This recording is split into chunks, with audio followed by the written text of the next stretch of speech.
I'm surprised of many people who follow the Buddhist path that are missing certain aspects that are either not taught properly or not taught at all.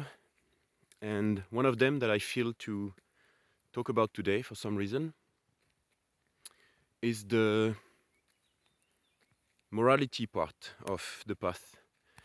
And there is precepts, and it's very clearly stated in the scripture. It's almost the base of the teaching of the Buddha, which is related with the 5 precepts, which are not killing, not stealing, not lying, not taking intoxicants, which include alcohol, and that's one of the reasons why some people are stuck, and no sexual misconduct, which is not cheating. So I wonder how much of these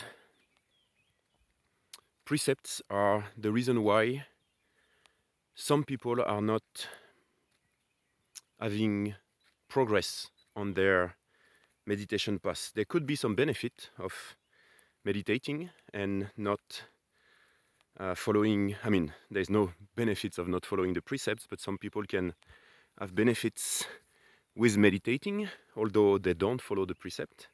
But there is a moment where the real benefits of the practice of meditation as taught by the Buddha are not experienced by one who is not following the precepts. And this is something that I see a lot and I heard a lot, that people mention alcohol, even if it's what some people call soft alcohol, either wine or beer, that one glass is not going to do anything and that it's not a problem for their life in general and for those who practice meditation for their meditation. And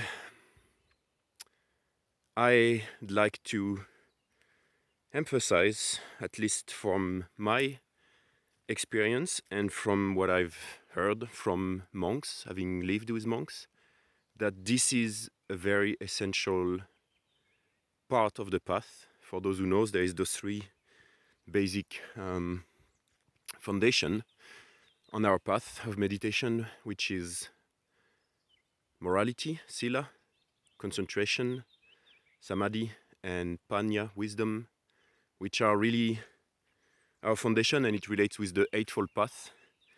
Sometimes when I talk about meditation and Buddhism, I wonder what other traditions are mentioning, because I have quite a lot of people who are in different Buddhist tradition, and sometimes I mention those elements, which to me, having followed the Theravada Buddhist practice, are the essence, the foundation, the base of the teachings, and they are recognized as the sutta from the Buddha, the Pali Canon. And although that's the case, most people that I'm talking to are not aware of even what is to me the basic elements of the Buddhist path and practice and the Buddha's teaching. So I don't know, I respect other traditions, and I'm glad that people are following Buddhism and the Buddha's teachings, because they will get some benefits. And I'm also a bit confused and sad somehow for people who do not have the essence that is for me really the essence of the Buddhist teaching. So that's a long rambling for talking about morality, but I feel and think that this is an important talk that is not often mentioned. And to add to that, for those who have been listening until this point, there is another elements of the 5 precepts. There is the 8 precepts that lay people are supposed to follow when they are on retreats, but if they do have to follow it when they are on retreats, it means there is a reason. And not following it the rest of the time can also be detrimental to the practice. And the main one, I would say, of the other precepts is, to me, the music. It is something that is widely unaccepted, even among Buddhists, to stop listening to music, and it is something that I was not understanding before also, and not accepting or not agreeing and applying until I realized why it was suggested by the Buddha to follow that precept. And it has been very, very, very beneficial for me to follow that precepts. I will say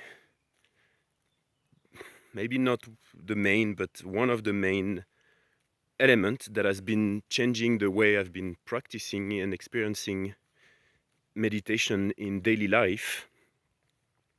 And I do truly, deeply believe and understand to some extent why this has been recommended by the Buddha and why it is recommended by most of the monks that are following the teachings. So I think I will stop with that. If you have any comments and suggestions and questions that you want to add to this sharing, that would be very welcome in the comments section. And we can open the discussion and everyone sharing their thoughts. And I think that's what I want to finish on. So I wish you a beautiful practice. May you be well, may you be happy, may you be at peace with yourself, with others, and reach full liberation, hopefully, in this life.